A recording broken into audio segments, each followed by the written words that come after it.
Would you let your employees report to work late? Give them a free or discounted breakfast? Or provide them with shower facilities if they walk, jog or cycle to work? Well, if you said yes to any of the above, then you will be doing much to help ease Singapore's public transport and road network congestion. These are just some of the recommendations in the pilot program called Travel Smart by LTA. The basic strategy for improving public transport is to enhance capacity. But at the same time, we should recognize that the distribution of travel demand is very uneven. If you take MRT rides into the CBD, for example, the busiest time of the day is between 7:45 to 8:45 in the morning.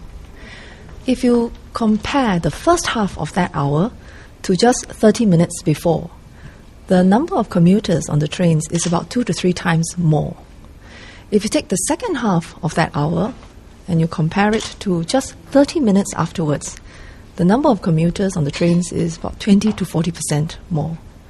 Now, what this tells us is that if we are able to smoothen the travel demand, then the commuters stand to gain in terms of more comfortable rides and more pleasant travel experiences.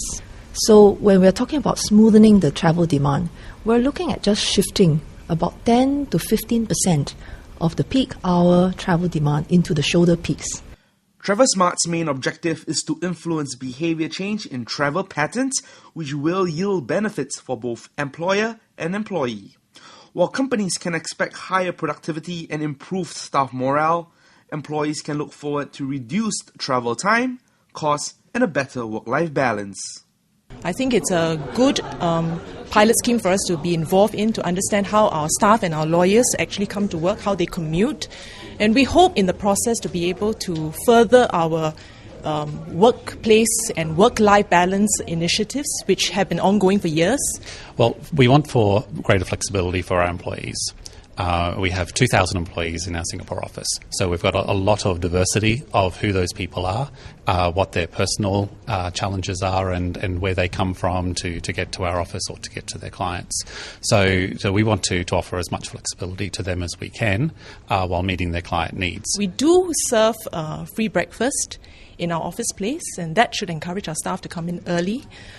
We hope to explore on that to see how we can enhance that through LTA, through this pilot scheme.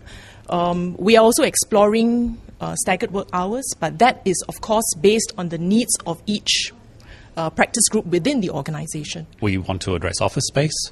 We also want to reduce the burden on the transport situation, but also to reduce the environmental impact that we have of moving 2,000 people to and from work every day. Including Ernst & Young and Raja & Tan, 7 organisations with a staff strength of more than 10,000 have already pledged to participate in the programme. The other 5 are BP Singapore, Capital Land, Public Service Division, Spring Singapore and LTA. The Travel Smart programme started in July 2012 and will be evaluated in May and November 2013.